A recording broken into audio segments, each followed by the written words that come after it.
Good afternoon sir. कैसे हो आप लोग दोस्तों? आई होप अच्छे होंगे। राखी की आपको बहुत बहुत बधाई हो। मनाइए इस त्योहार को। मना लिया होगा अब तक तो अब बात करते हैं एसीएफ की। ठीक है। पहले तो आप लोगों का स्वागत करता हूं अनअकैडमी के इस यूट्यूब चैनल पर। ठीक है। मैं हूं दिवाकर शास्त्री और मैं आपका एसीएफ जो एग्ज़ाम है उसको लेकर हम क्लासेस स्टार्ट कर रहे हैं। ठीक है। अब बात करते हैं एसीएफ की। देखिए जो अनअकैडमी है, पहले बताता हूँ, मेरी क्लास सुबह तो 8 बजे होती है जो राजस्थान को रिलेटेड होगी। अब अगर राजस्थान को लेकर चल रहे हैं तो राजस्थान के जो करंट इश्यूज हैं, राजस्थान की जो आर्थिक समीक्षा है, राजस्थान की जो योजनाएं हैं, राजस्थान का जो वार्षिक है, वो हम इसमें आपको पढ़ाएंगे सुबह 8 से 9 के बीच में। 5 बजे मेरी जो क्लास होगी वो इंडियन ज्योग्राफी होगी और एसीएफ के लिए होगी। 6 बजे जो मेरी क्लास होती है वो एमसीक्यूज पे आधारित है। राजस्थान ज्योग्राफी के जितने भी पुराने पेपर्स हैं जो आ सकते हैं क्वेश्चन, उनको बना के एक सीरीज मैं स्टार्ट कर रहा हूँ आज से। तो शाम को 6 बजे आप देखना नहीं भूलिए राजस्थान की टेस्ट सीरीज। ठीक है। पुराने पेपर्स को हल कीजिए। 5 बजे इंडियन ज्योग्राफी है और सुबह 8 बजे मेरी करंट अफेयर्स की क्लास है, राजस्थान रिलेटेड कुछ इश्यूज हर तरह से जो। अब बात करते हैं एसीएफ की। देखिए जो एसीएफ है, उस एसीएफ का जो एग्जाम है, इस एग्जाम का जो पहले बात कर लेते हैं एसीएफ की। एसीएफ का जो एग्जाम है इसके दो भाग हैं, एक तो है पेपर फर्स्ट और एक paper second. Paper second optional paper है जो सब्जेक्ट का है, और पेपर जो फर्स्ट है उसमें दो पार्ट, एक सामान्य जीके का पार्ट है और इंग्लिश का है। 100 नंबर का जो जीके है उसकी तैयारी हम आप लोगों को करा रहे हैं, इंग्लिश की भी हम आपको तैयारी कराएंगे और देखते हैं सब्जेक्ट को हम गाइड कर पाते हैं या टीचर उतारते हैं मैदान में। ठीक है। अब आगे बढ़ते हैं, अनअकैडमिक बात करते हैं। अनअकैडमी जो है दुनिया का सबसे बड़ा लर्निंग प्लेटफॉर्म है। इसमें आपको लाइव क्लासें मिलती हैं, टेस्ट सीरीज मिल रही है, क्यूज मिल रही है, डाउट क्लियरिंग सेशन मिल रहा है, कवर फुल सिलेबस करता है। ठीक है। आगे बात करें, जो एजुकेटर्स हैं वो क्लास आपको कभी भी कहीं भी दे सकते हैं, आप कभी भी कहीं भी क्लास ले सकते हो, अपनी क्षमताओं को जांच सकते हो टेस्ट सीरीज के माध्यम से। और सभी प्लस कोर्स में डाउट क्लियरिंग क्लास होती है। ठीक है। और टीचर आपको अलग अलग तरीके मैप के थ्रू, ठीक है, एनिमेशन ला सकता है, वो डायग्राम्स यूज करेंगे बहुत सारे, इस तरह से आपको पढ़ाएंगे। डाउनलोड आप पीडीएफ डाउनलोड कर सकते हो, टेस्ट सीरीज डाउनलोड कर सकते हो, मार्गदर्शन आप जो आपको चाहिए तो वो भी आप प्राप्त कर सकते हो। अगर हम बात करें अनअकैडमी की, तो आप अनअकैडमी आप करना क्या है, आप ध्यान रखिए। अनअकैडमी में आपको जाना है, आपके उस पे मोबाइल ये भी जो भी आप यूज़ करते हैं इंस्ट्रूमेंट, उसमें आपको प्ले स्टोर खोलना है और प्ले स्टोर पे आपको अनअकैडमी लर्निंग ऐप डाउनलोड करना है। ध्यान रखिए अनअकैडमी लर्निंग ऐप को डाउनलोड करना है, उसके बाद इसे अपने सिस्टम में इंस्टॉल करना है। अगर ये बात करें तो इसमें आपको 3 स्टेप में गुजरना होगा। वो 3 स्टेप जो हैं, वो पहला है कि आपको प्लस पे क्लिक करना है यहाँ पर। फिर आपको स्टेट पीएससी पूछ रहा है तो आपको यहाँ पर आरपीएससी करना है, और यहाँ पे फिर एट लास्ट आप क्या करना है, गेट सब्सक्रिप्शन। ठीक है। अब फीस की बात करें तो फीस बहुत ही कम है यहाँ पे। अगर आप साल भर की जुड़ जाते हैं, अगर मान लो आप बहुत कम टाइम के लिए, तो फीस जो रखी गई है वो साल भर की रख गई है 7,000। एसीएफ की जो फीस है उसकी हम अभी आपको 1-2 दिन में बता देंगे जो हमारे पास सूचना होगी। ठीक है। साल भर की फीस 7,000 रुपये है। पर मंथ की बात करें तो पर मंथ ये साल भर की फीस पड़ेगी 583 रुपये आपको पर मंथ। और अगर आप मेरा रेफरल कोड यूज़ करते हैं, ध्यान रखिए, अगर आप मेरा रेफरल कोड यूज़ कर रहे हैं तो मेरे रेफरल कोड को अगर इस्तेमाल करते हैं तो दिवाकर 10 यूज़ करेंगे तो आपकी फीस हो जाएगी 6300 रुपये। ठीक है। ये आपको ध्यान रखना है। अब बात करते हैं एसीएफ की। देखो भैया एसीएफ की जो बात करें तो एसीएफ में जो सिलेबस है वो सिलेबस ये है। अगर हम दो भागों में बांट रखा है एसीएफ सिलेबस को, इंडियन ज्योग्राफी है और एक, अगर पाठ्यक्रम की बात करें तो पाठ्यक्रम को दो भागों में बांटा गया है, और पाठ्यक्रम दो भागों में बटा हुआ है। और उस पाठ के दो पार्ट हैं इसके, एक है भारत का भूगोल और एक है राजस्थान का। दो पार्ट हैं भारत का भूगोल और राजस्थान का। अगर हम बात करें भारत की भूगोल की, तो भारत के भूगोल में जो पार्ट है वो है इसका पहला पार्ट, पहला जो सेकंड पार्ट है भारत का भौतिक प्रदेश। सिलेबस सीधा दे रखा है भारत के भौतिक। इसमें पर्वत की बात हो रही है, प्लेट्स की बात हो रही है, प्लेन्स की बात हो रही है, मैदानों की बात हो रही है, पर्वत की बात हो रही है और पठारों की बात हो रही है। सेकंड जो है वो है क्लाइमेट। क्या है? क्लाइमेट यानी राजस्थान भारत की जलवायु है। क्या है? भारत की जलवायु की बात हो रही है। और जलवायु के साथ मानसून की भी इन्होंने कहा है, जलवायु और मानसून। दो जो सिलेबस है वो है मानसून और जलवायु। ठीक है। और तीसरा है वर्षा का वितरण। इसमें आप कर सकते हो वर्षा का वितरण। ये आपका इसमें सिलेबस हो गया साहब, ठीक है। इसके अलावा वनस्पति की बात हो रही है, क्योंकि फॉरेस्ट विभाग का है तो स्वाभाविक है वन्य जीव, क्योंकि वहीं तो रहेंगे आप, तो वन्य जीव और वनस्पति। और साथ में है इन्वायरमेंटल कंसर्न्स, जलवायु जो है, जो मुद्दे हैं वर्तमान में पर्यावरण से रिलेटेड, उन मुद्दों की बात हो रही है, चाहे वो सोइल इरिगेशन हो, डाउट हो, फ्लोड हो, बाढ़ हो, ठीक है, इस तरह की।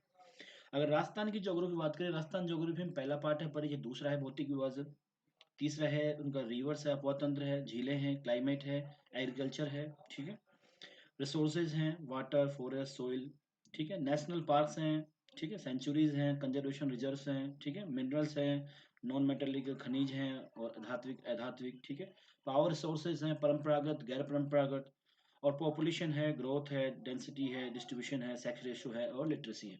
तो कुल मिला के ये अपना सिलेबस है। अब देखो, आपको सीधी सी बात ये करते हैं, जो आपका इस सिलेबस है, आप निश्चित रहिए, मैं आपको विश्वास दिलाता हूँ कि आपका एक भी क्वेश्चन गलत नहीं होगा। अगर आप हमारा कोर्स रेगुलर अटेंड करते हैं, रेगुलर पढ़ते हैं, तो आपका एक भी क्वेश्चन गलत नहीं होगा, मैं आपको लिख के देता हूँ।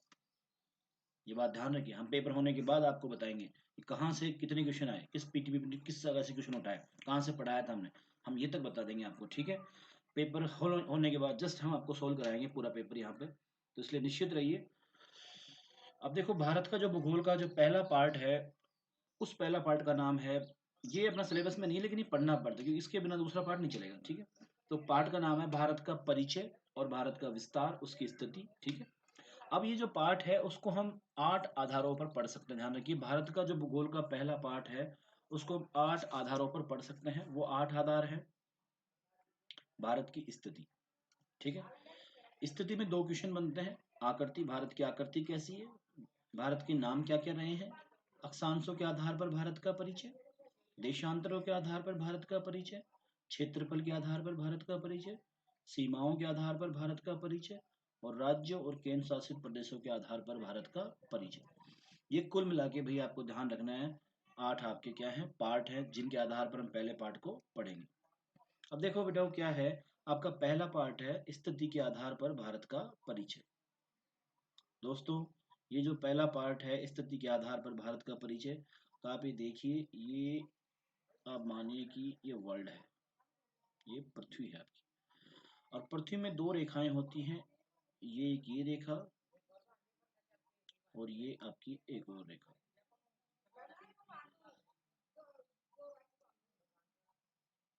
ठीक। अब देखिए, बात ये है, इस रेखा के जो उत्तर में है,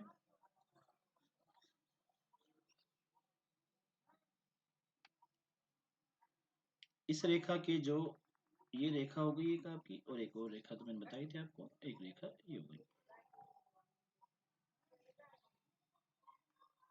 ठीक है। ये 2 रेखाएं हैं। अब आपको ध्यान देना है,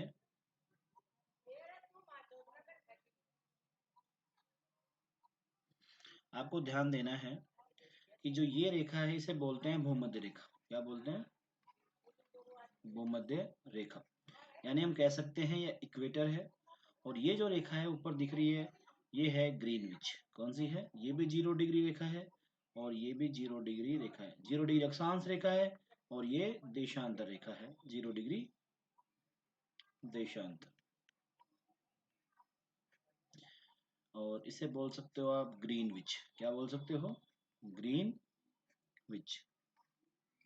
ये दुनिया की प्रधान मानक समय रेखा है, और ये भूमध्य रेखा है, जो 0 डिग्री अक्षांश रेखा। तो आपको एक बात ध्यान रखनी है, जो रेखाएं पश्चिम से पूर्व खींची जाती हैं वो अक्षांश रेखाएं होती हैं, जो रेखाएं उत्तर से दक्षिण खींच जाती हैं वो रेखाएं होती हैं देशांतर रेखाएं। अब आपको ध्यान रखना है, इस रेखा के जो ये उत्तर वाला भाग है, ये वाला भाग, ये कहलाता है उत्तरी गोलार्ध। क्या कहलाता है? उत्तरी गोलार्ध। और इस रेखा के जो दक्षिण में भाग है वो कहलाता है दक्षिणी गोलार्ध। ये 2 बातें आप ध्यान रखिए सब, एक है उत्तरी गोलार्ध और एक है दक्षिणी गोलार्ध। क्या है? उत्तरी गोलार्ध और एक दक्षिणी गोलार्ध। तो ये ध्यान रखिए, ये जो पार्ट है ये नीचे इसके, ये क्या हो गया? दक्षिणी गोलार्ध। और ये जो पार्ट है इसके, ये क्या हो गया? उत्तरी गोलार्ध। ठीक है, इस रेखा के जो ऊपर गया वो क्या हो गया? अब आपको ध्यान देना है, एक और रेखा होती है ऐसे, इसको बोलते हैं करक रेखा। और करक रेखा भारत के, आपको पता है कि भारत के बिल्कुल मध्य से गुजरती है, ठीक है। और ये जो रेखा है 0 डिग्री देशांतर रेखा, इसके पूर्व में ये जो पार्ट है ये पूर्वी गोलार्ध कहलाता है। और ये जो रेखा का इस पार्ट है ये है पश्चिमी गोलार्ध। तो ध्यान रखिए भारत क्या है, एक तो उत्तर में है, भारत क्या है, ये उत्तरी गोलार्ध हो गया, तो ये क्या हो गया उत्तरी। और एक क्या है भारत, ये पूर्व था, तो पूर्वी। तो जब आपको पूछे कि भाई भारत कहाँ स्थित है वर्ल्ड के संदर्भ में, तो आपको बताना है भारत वर्ल्ड के संदर्भ में उत्तरी पूर्वी गोलार्ध में स्थित है। ध्यान रखिए भारत विश्व के संदर्भ में कहाँ है, उत्तरी पूर्वी गोलार्ध में। वहीं एशिया के संदर्भ में बात करें तो एशिया के संदर्भ में भारत दक्षिण मध्य में स्थित है। एशिया के संदर्भ में भारत कहाँ पे है, दक्षिण मध्य में स्थित है। ये दो बातें आपकी ध्यान रखनी है। तो एशिया के संदर्भ में भारत कहाँ है, भारत एशिया दक्षिण मध्य में है, ठीक है। और विश्व संदर्भ में कहाँ पे है, उत्तरी पूर्वी गोलार्ध। ये पहली बात हो गई आपकी, ठीक है। आगे बढ़ते हैं। अब आपको पूछ रहा है नाम के आधार पर भारत का परिचय। प्राचीन काल से अब तक भारत के क्या क्या नाम रहे हैं, तो मैंने आप बता देता हूँ आपको मैं एक बार फिर। पुराणों में अगर बात करें, किसके, पुराणों की, तो इसमें लिखा हुआ है साफ देखिए, नाम के आधार पर भारत का परिचय, जो अपनी हेडिंग आज की दूसरी वाली, प्राचीन काल से लेकर अब तक भारत के बहुत से नाम रहे हैं। पुराणों में से क्या कहा गया है, पुराणों में से कहा गया है जम्बूद्वीप। क्या कहा गया है, जम्बूद्वीप, ठीक है। वहीं अगर हम आगे बढ़ें तो वैदिक काल की बात करें, क्योंकि वैदिक काल में यहाँ पर आर्य रहते थे, तो यहाँ क्या कहलाया, आर्यों के कारण आर्यव्रत। वैदिक काल में क्या कहलाया, आर्यव्रत, ठीक है।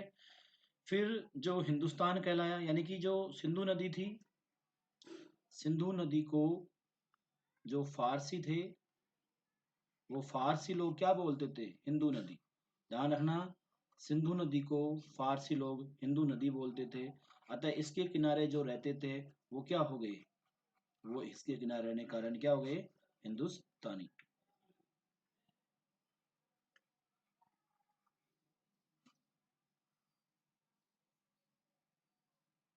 ठीक है, सिंधु नदी को फारसी जो लोग थे हिंदू नदी बोलते थे, अतः इसके किनारे जो रहते हैं वो क्या हो जाएंगे, हिंदुस्तानी।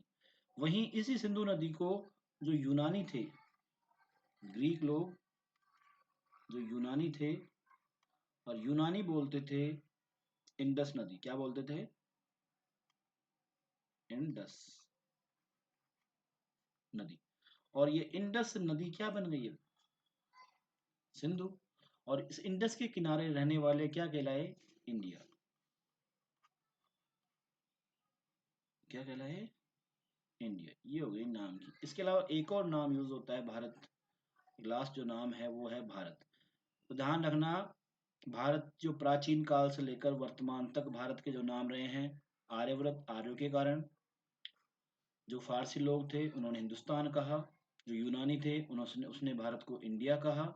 और जो भारत का मूल नाम है वो भारत पड़ा, क्योंकि एक विश्वामित्र ऋषि थे, उनकी एक वो थी, वो क्या बोलते हैं, मैं वो ऋषि की, इंद्र की जो अप्सरा थी मेनका, वो आती है, तपस्या भंग करती है, शकुंतला पैदा होती है। शकुंतला का प्रेम किससे होता है, कालिदास से, ऐसा है क्या, नहीं, शकुंतला का प्रेम होता है दुष्यंत से।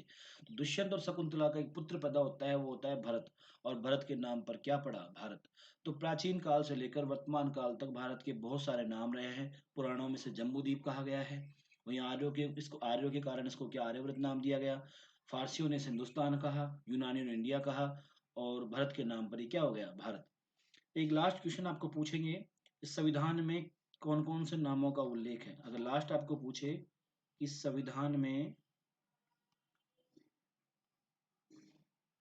तो अनुच्छेद वन में संविधान के अनुच्छेद वन में जो नाम उल्लेख हुआ है, उनका उल्लेख हुआ है भारत और इंडिया।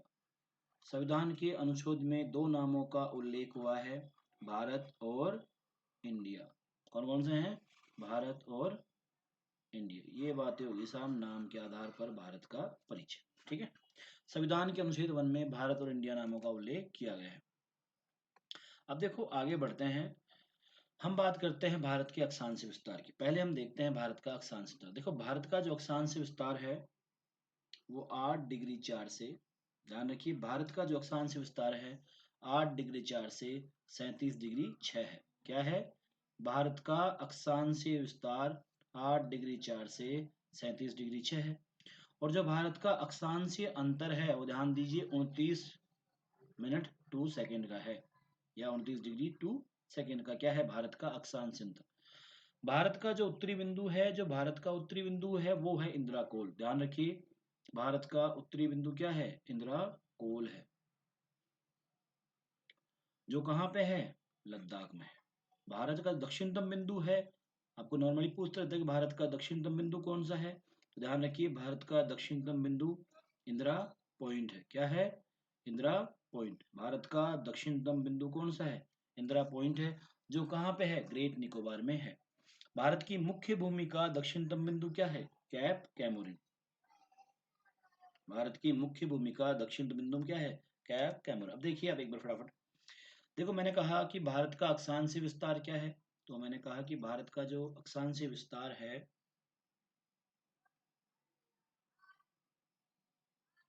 भारत का जो अक्षांशीय विस्तार है वो है 8 डिग्री 4 से,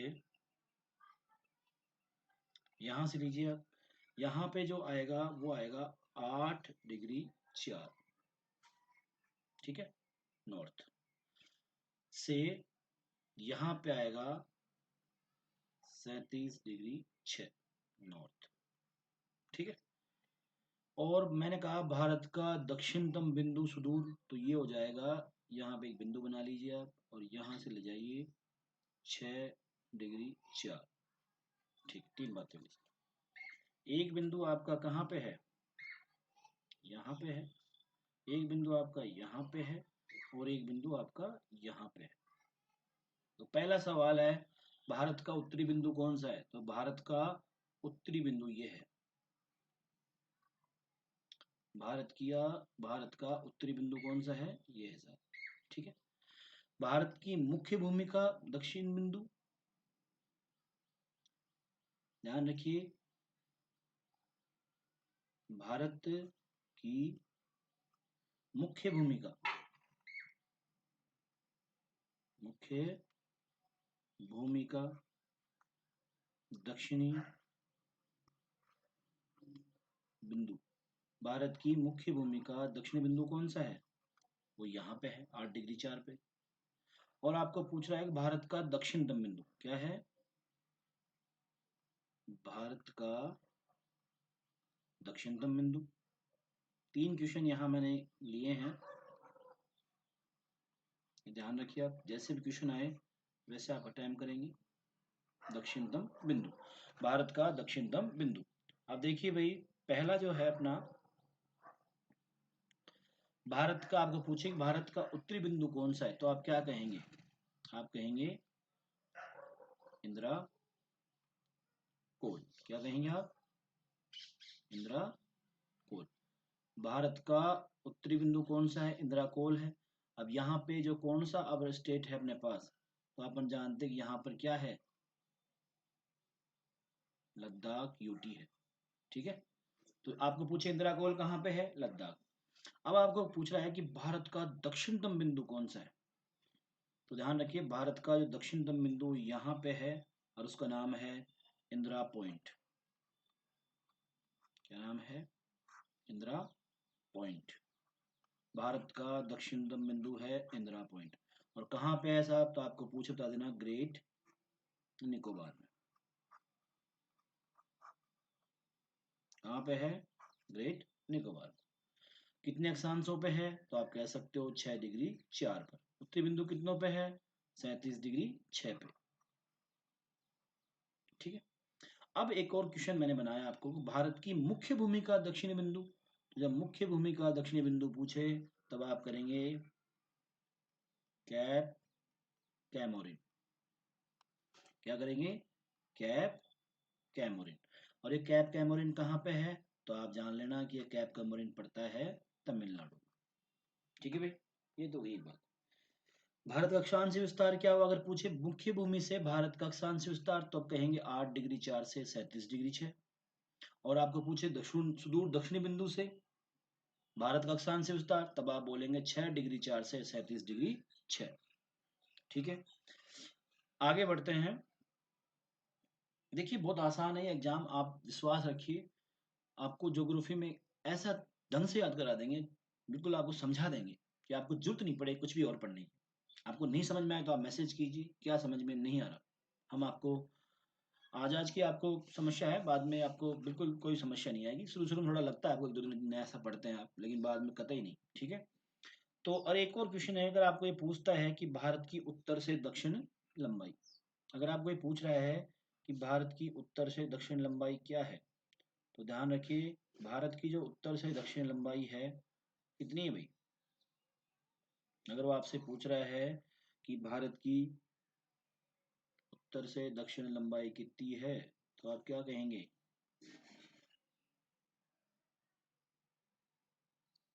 3214। कितनी है? उत्तर से दक्षिण लंबाई है भारत की 3214 किलोमीटर। ठीक है, आगे बढ़ते हैं भाई। अब आती है आपके सामने एक और रेखा आती है, उस रेखा का नाम है करक रेखा। क्या आती है? करक।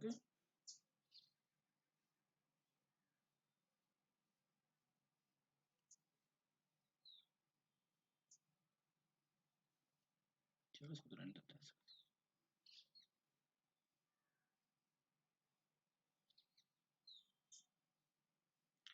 देखो यहां से एक रेखा जा रही है यूं,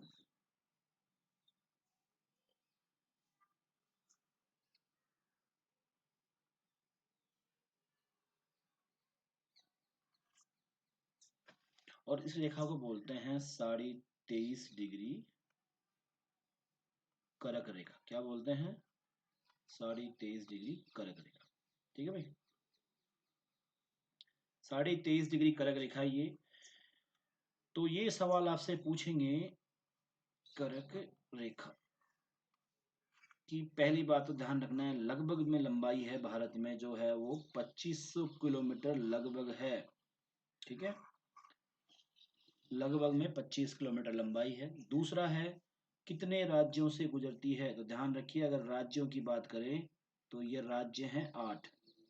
कर्क रेखा भारत के 8 राज्यों से गुजरती है। पहला जो राज्य है यहाँ पर ध्यान दीजिए, ये है गुजरात। गुजरात। दूसरा जो राज्य है यहाँ ध्यान दीजिए आप, यहाँ पे कौन सा है? राजस्थान। तीसरा ये इतना बड़ा दिख रहा है आपको, ये कौन सा है? मध्य प्रदेश। ये जो ऊपर से लंबा सा दिख रहा है आपको, ये है छत्तीसगढ़। ये जो बीच में रह गया इसका नाम है झारखंड। और ये जो है बीच में यहाँ पर, इसका नाम है वेस्ट बंगाल। और यहाँ पे जो है इसका नाम है त्रिपुरा। और यहाँ पे जो है इसका नाम है मिजोरम। क्या नाम है? मिजोरम।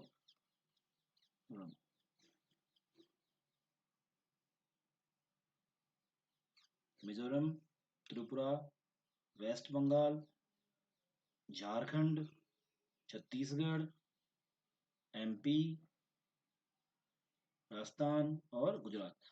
तो ध्यान रखिए कर्क रेखा की लंबाई लगभग कितनी है भारत में? 25 किलोमीटर।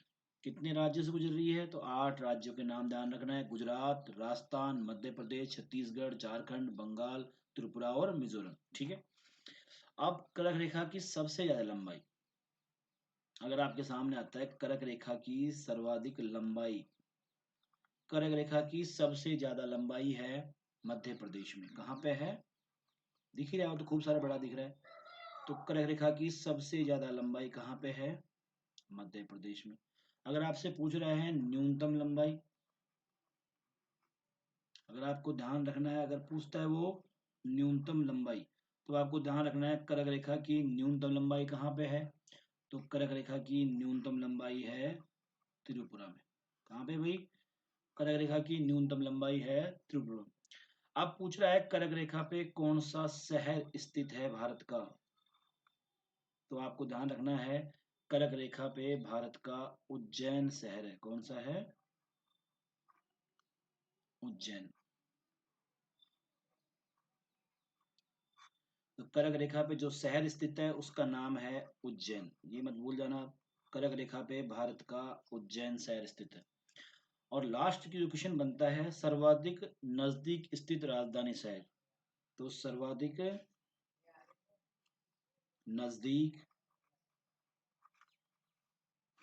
राजधानी, कौन सी राजधानी कर्क रेखा के सबसे ज्यादा नजदीक है? और यही सवाल सबसे ज्यादा आता रहता है कि कर्क रेखा के सबसे ज्यादा नजदीक कौन सी राजधानी है।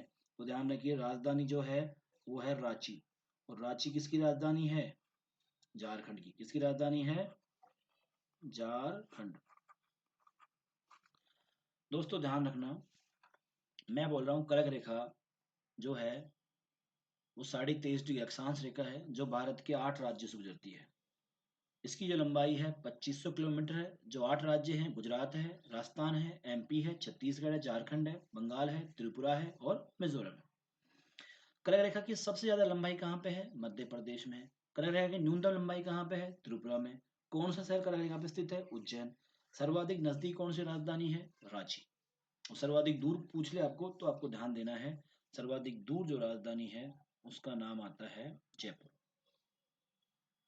सर्वाधिक दूर अगर राजधानी पूछे आपको तब आप क्या कर देंगे? जयपुर।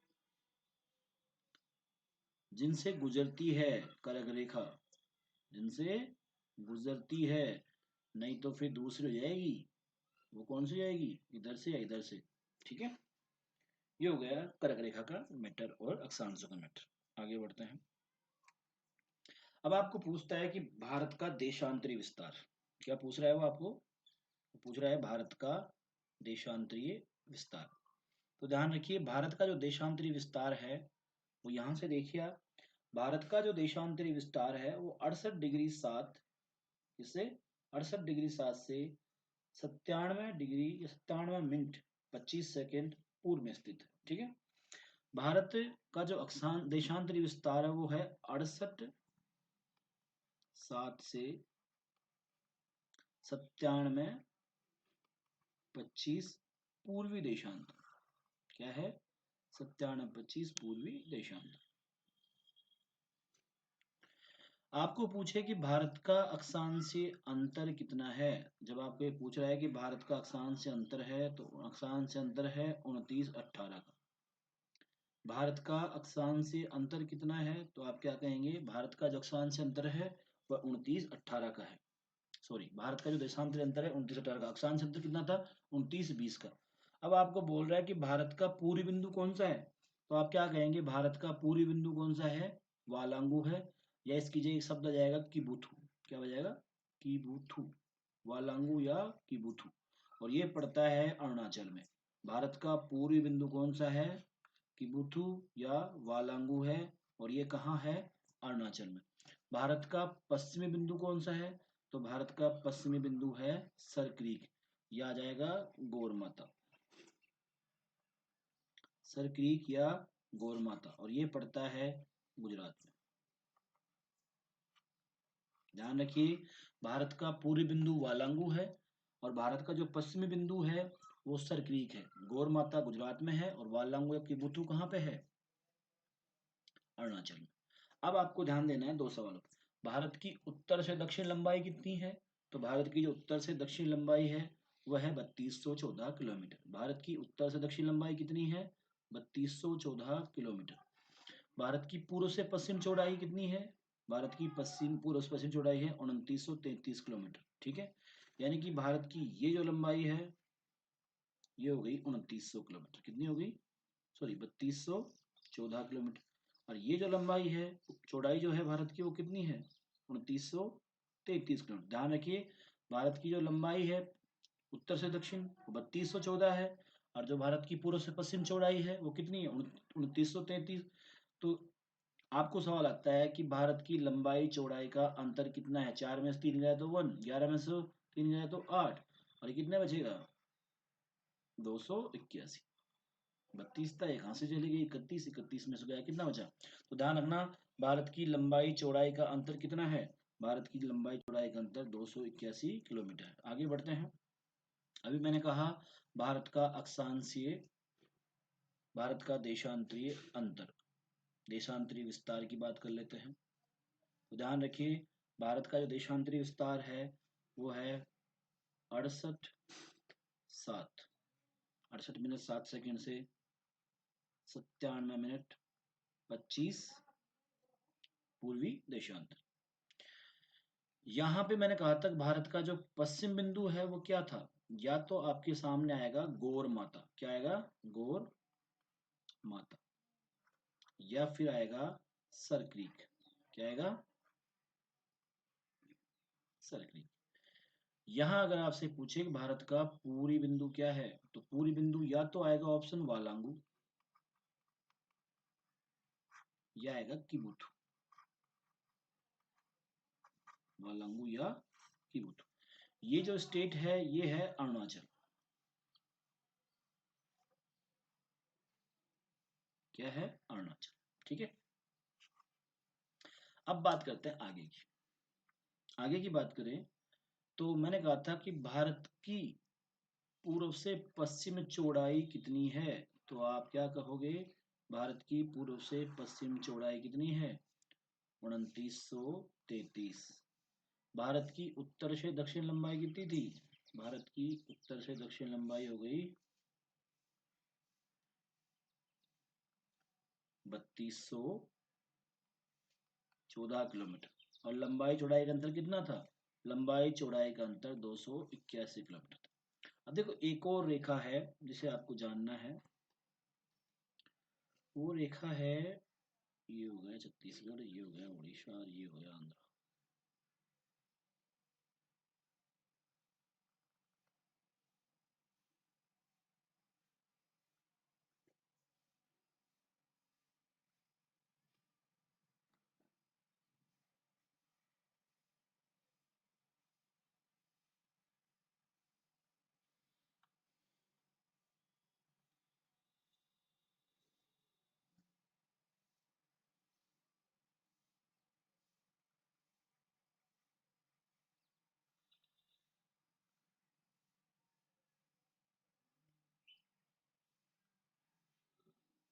ठीक है, ये रेखा है 82.5 डिग्री देशांतर रेखा। कौन सी रेखा है, 82.5 डिग्री देशांतर रेखा।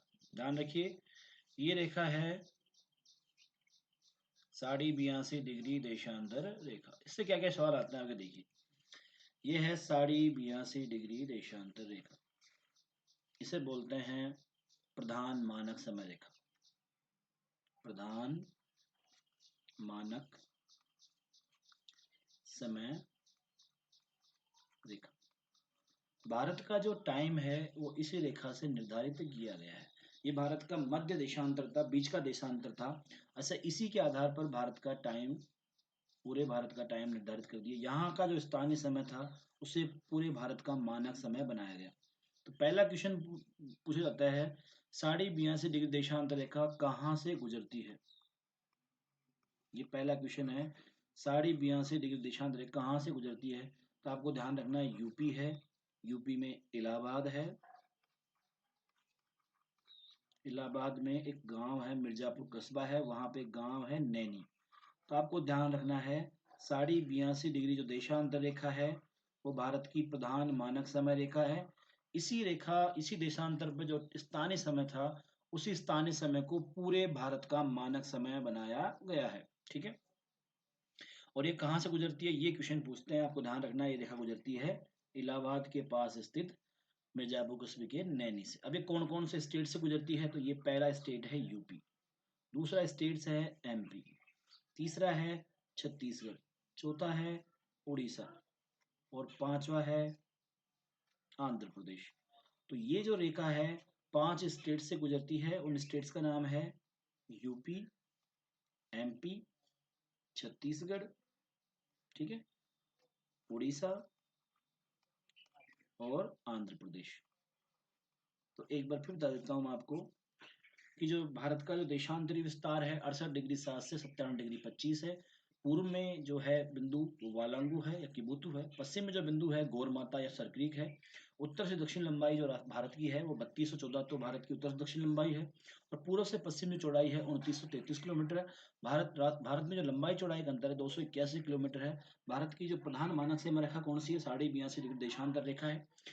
इस रेखा से क्या किया गया है? इस रेखा पे जो स्थानीय समय था उसे पूरे भारत का समय बना दिया गया है, मानक समय। ठीक है, आगे बात करते हैं। ये रेखा कितने राज्य से गुजरती है? 5 राज्यों से। कौन कौन से? यूपी, एमपी, छत्तीसगढ़, उड़ीसा और आंध्र प्रदेश। इस रेखा जो मेन जगह कहाँ से गुजरती है? इलाहाबाद के नैनी से। अगर हम बात करें क्षेत्रफल के आधार पर भारत की, तो क्षेत्रफल के आधार पर पहले बताइए भारत का क्षेत्रफल कितना है?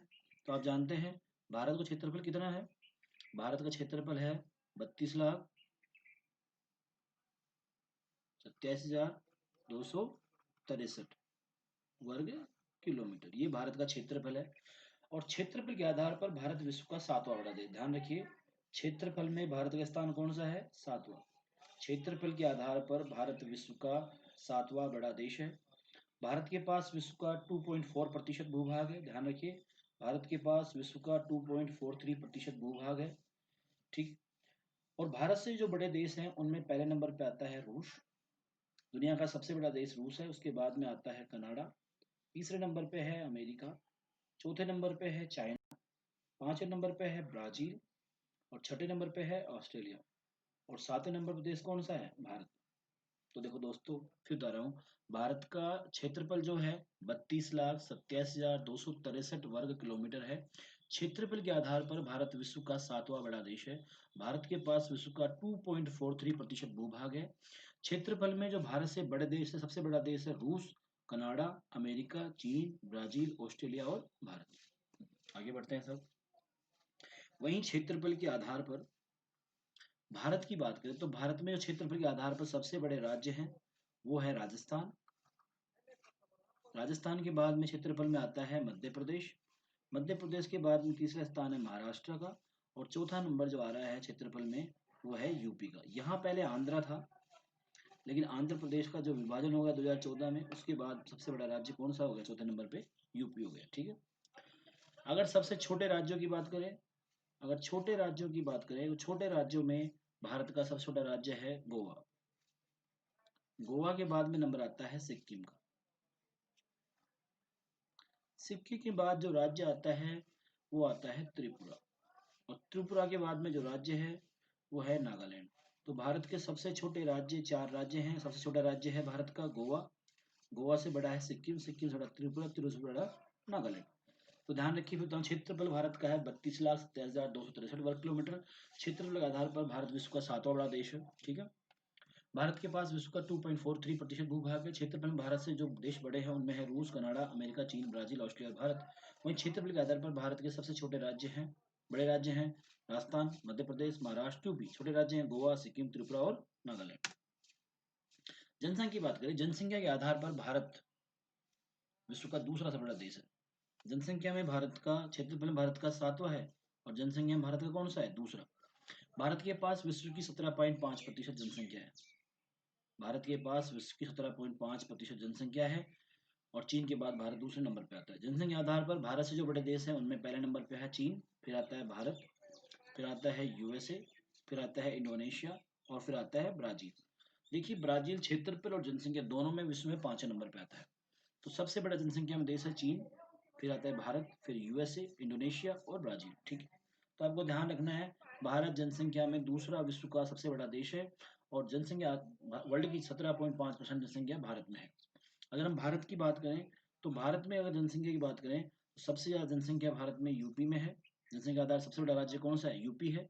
फिर आता है महाराष्ट्र, फिर आता है बिहार और फिर आता है बंगाल। जनसंख्या के आधार पर भारत में जो 4 बड़े राज्य हैं यूपी, महाराष्ट्र, बिहार और बंगाल। जो कि छोटे जो राज्य हैं जनसंख्या में सबसे छोटे राज्य, उनकी बात करें तो उनमें आता है पहले नंबर पे सिक्किम। जनसंख्या में सबसे छोटा राज्य कौन सा है? सिक्किम। देखिए यहाँ पे लिखा हुआ सब। फिर दूसरे नंबर पे आता है कौन सा? मिजोरम। तीसरे नंबर पे आता है अरुणाचल। और चौथे नंबर पे आता है गोवा। तो क्षेत्रफल में जहां दूसरे थे वहीं जनसंख्या में दूसरे हैं। जनसंख्या में सबसे बड़ा राज्य है यूपी, महाराष्ट्र, बिहार और बंगाल। छोटे राज्य हैं सिक्किम, मिजोरम, अरुणाचल, गोवा। देखो दोस्तों, ये आज का है आपका हो गया क्लास। ये अपनी इंट्रोडक्शन क्लास थी पहली, और मुझे पूरी उम्मीद है आपको पसंद आई होगी। अगर आपको फिर भी कोई डाउट हो तो मैसेज के थ्रू हमें बता दीजिएगा, मैं आपकी क्लास मैसेज का जवाब दूंगा। आपकी जितनी भी डाउट्स होंगे उनका जवाब देंगे। मुझे पूरी उम्मीद है आपको ये क्लास आज पसंद आई होगी। ठीक है, और आज हम छुट्टी ले रहे हैं क्लास, पहला दिन है, तो आप लोग अंडरस्टैंड कर सकते हैं। आने वाले टाइम में जो कल अपना क्लास का शेड्यूल होगा वो होगा सीमाएं। क्या होगा? सीमाएं। अगर हम सीमाओं की बात करेंगे तो भारत की कुल सीमाओं की बात होगी। कुल सीमाओं में हम चले जाएंगे, और चले जाएंगे हम कहाँ पर? हम चले जाएंगे भारत की कुल सीमाओं पर।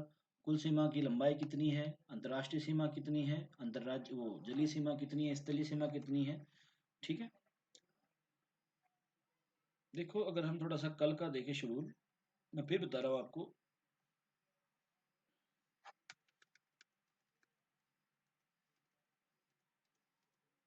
अगर हम बात करें तो जो कल हम पढ़ेंगे, थोड़ा तैयारी करके आइए आप, अच्छा रहेगा। कल जो हम पढ़ेंगे वो पढ़ेंगे हम सीमाएं। क्या पढ़ेंगे हम कल? भारत की सीमाएं। देखिए, कल हमारा जो टॉपिक होगा भारत की कुल सीमा। सीमा, अब इसमें दो प्रकार की होती हैं, एक होती है स्तरीय और एक होती है जलीय।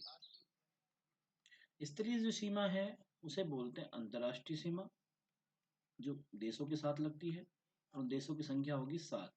वहीं हम जलीय सीमा की बात करें तो जलीय सीमा होती है दो प्रकार की। जलीय सीमा होती है दो प्रकार की, और वो जो जलीय सीमा है वो है आपकी, एक होती है मुख्य भूमि की जलीय सीमा, मुख्य तटीय सीमा, और एक होती है आपकी द्वीपीय सीमा।